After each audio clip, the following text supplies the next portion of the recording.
In 1910, Carl Fisher and his wife Jane bought a house in the sleepy town of Miami, Florida. The couple was looking to retire early. Carl, only 37 years old, had just sealed a deal to sell his automobile headlight company, Presto Light, for about $6 million, around $140 million today. But as Jane eased into Miami's leisurely social scene, Carl, a perennial entrepreneur, struggled to settle down. Instead, day after day, he would get in his speedboat and jet out into the bay, visiting a mysterious island. He would navigate up its waterways, picking through jungly swampland of mangroves, palmettos, blue hyacinths, and tingly vines, only to return home full of excitement. Carl's obsession baffled Jane. Nobody she knew in Miami seemed to think the island had any value beyond the occasional swim or picnic. But Carl had a plan. One day, Jane ventured back to the island with him. As alligator jaws snapped nearby, mosquitoes swarmed their boat, and a wet, heavy heat descended on them, Carl navigated to a clearing of wet sand. Then, he jumped out of the boat, grabbed a stick, and started drawing furiously. Soon, Jane began to make out a series of lines and shapes that resembled a map. Crude avenues crisscrossed one another with little buildings springing up in between. Carl was in the throes of a wild idea. He proclaimed to her that he would build an extravagant city of elegance, leisure, and sunshine on this very clearing, a place people would come from all over the world to see. His wife thought he was crazy, but you might know that place better today as Miami Beach. This is the Lightbulb Moment, a Cheddar and CuriosityStream original series. Florida actually boasts the oldest city in the United States. Before the Pilgrims in New England or the Jamestown settlers in Virginia, the Spanish settled St. Augustine. But Florida sat on the fringes of America's consciousness in the U.S.'s early history. While the original 13 colonies developed largely together to the north, Florida remained a rugged, dangerous territory under foreign or disputed rule well into the 1800s.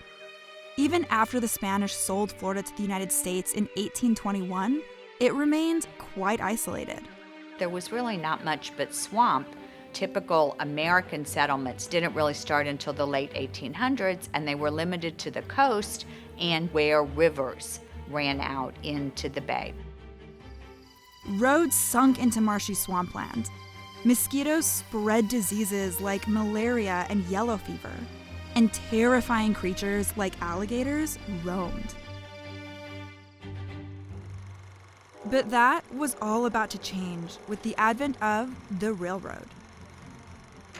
So, in the 1850s, Florida's leaders set out to spur the construction of railroads, offering land in exchange for anyone willing to lay down track. And soon, businessmen began betting on Florida's future, financing rail links between its once isolated towns and the southern United States. As rail lines shuttled exotic goods, like oranges, northward to cities like New York and Philadelphia, they returned with an ever-increasing load of tourists. Florida's legislatures also enacted policies like low taxes that encouraged people to move there. Then, there was the economy of the early 20th century. Years of rapid industrialization was putting more money in people's pockets. This meant that just as Florida was opening up to the country, virtually everyone, both rich and poor, had more money to spend. Carl Fisher, the man who became obsessed with that island off the coast of Miami, got there just as the stage was being set for a land boom the likes of which Americans had never seen before. Fisher got word through his lawyer that the island's owner, John Collins, was looking for financing to finish a bridge that would bring cars to the island. So Fisher offered some capital in return for a chunk of the island's land. The bridge opened in 1913, stretching 2.5 miles across the bay. To help transform the island, Fisher recruited hundreds of workers. First, he focused on clearing the island's wild vegetation. Then he dredged up sediment from Miami's bay to fill in the island's swampy land. Meanwhile, in 1915, Fisher got together with other landowners on the island and incorporated it into the city of Miami Beach. By 1919, he had built the Lincoln, a luxurious hotel in the Italian Renaissance style offering a stunning golf course. He soon added the even more elegant Flamingo, complete with a polo field, tennis courts, and gondola rides. And of course, he wowed visitors with his Roman pools. The beachside leisure complex sported a Dutch windmill that pumped water into the pools, a shopping arcade, diving exhibitions, dining, and dancing. Perhaps the most famous spectacle had to do with President Warren G. Harding. When Harding stayed at the Flamingo, he went to play a round of golf, and Fisher gave him a baby elephant as a caddy. The elephant became a sensation, making waves around the country. Carl Fisher had put Miami Beach on the map. But while Carl Fisher was one of Florida's most famous promoters, he wasn't the only one. Soon, there were thousands of developers running around the state doing the same thing. By 1925, it was clear all of these efforts had paid off. Florida was in the midst of a full-fledged land boom.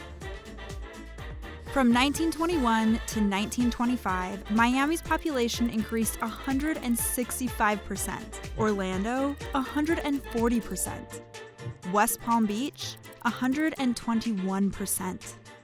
Parcel by parcel, the state's topography began to transform as a constant flurry of activity filled in swamps, reinforced shorelines, and created luxurious new islands.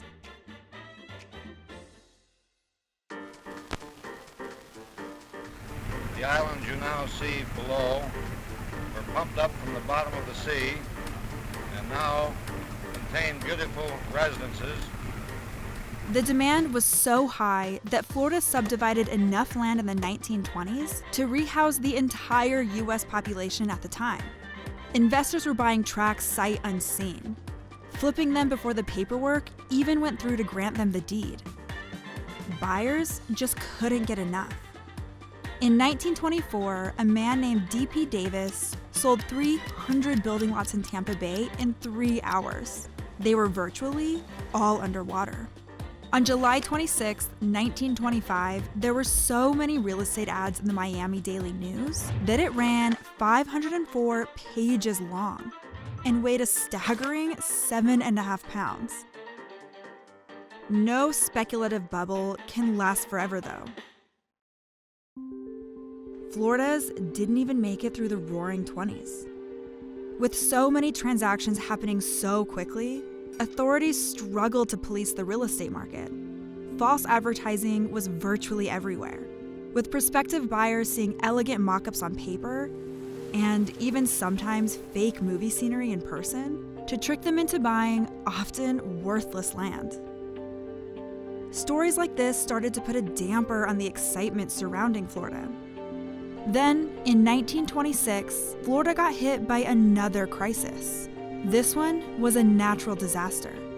What is estimated to have been a Category 4 hurricane destroyed huge swaths of developments, killed hundreds, injured thousands, and drew attention to weather as a pretty big risk factor in any Florida real estate venture. As land buyers reeled from the destruction on the one hand, and the stories of scamming on the other, they began to pull their money out of the state. Soon, a scene that would become commonplace in the Depression hit Florida first. Banks began to fold, their capital dried up, and they had to close their doors. And remember that newspaper that once ran 504 pages of real estate ads? Well, in just 2 years, it had shrunk to 41 pages, now filled with tax delinquency notices. Great Florida land boom was over. It had been quite a binge.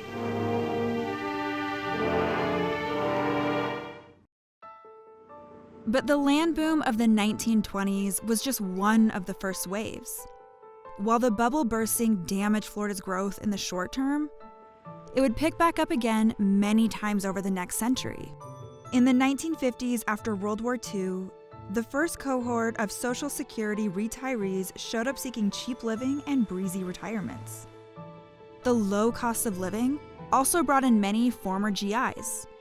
South Florida really didn't bloom until after World War II, when many of the people who trained here came back here because they wanted to build a life for their families.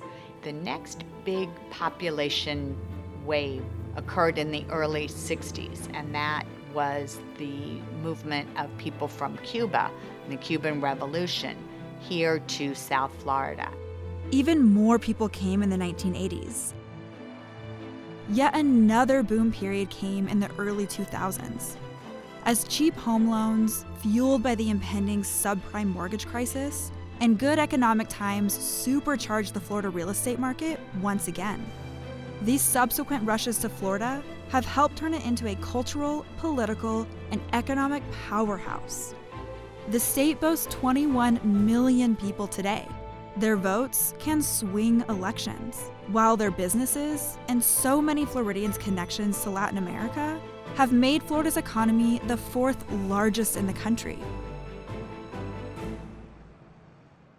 But the problem is that below all the shimmering glass condos, the tracts of picturesque Mediterranean homes, the delicious Cuban restaurants, and even the rides at Disney World, still sits that same rugged Florida from 2 centuries ago. And it's hard to contain. Despite the state's best civil engineering efforts, sinkholes, flooding, and water bubbling up from the soil are all commonplace. Man-made structures have also hindered natural processes that help absorb water from big storms, as land once teeming with vegetation has been paved over, while many natural barriers like mangroves, wetlands, and dunes have been cleared. Bad news for a landmass that sticks right out into Hurricane Alley during a time of climate change and rising sea levels. So as we look ahead, many leaders in Florida are worried about simply re-securing the state's future, trying to tame that unwieldy land beneath their feet yet again, and worrying about how much development Florida can really handle in the long run. Thanks for watching. If you enjoyed the video, please like, subscribe, and don't forget to hit the bell for notifications. You can watch full 22-minute episodes every Wednesday at 8 p.m. Eastern on Cheddar's live network or anytime on CuriosityStream.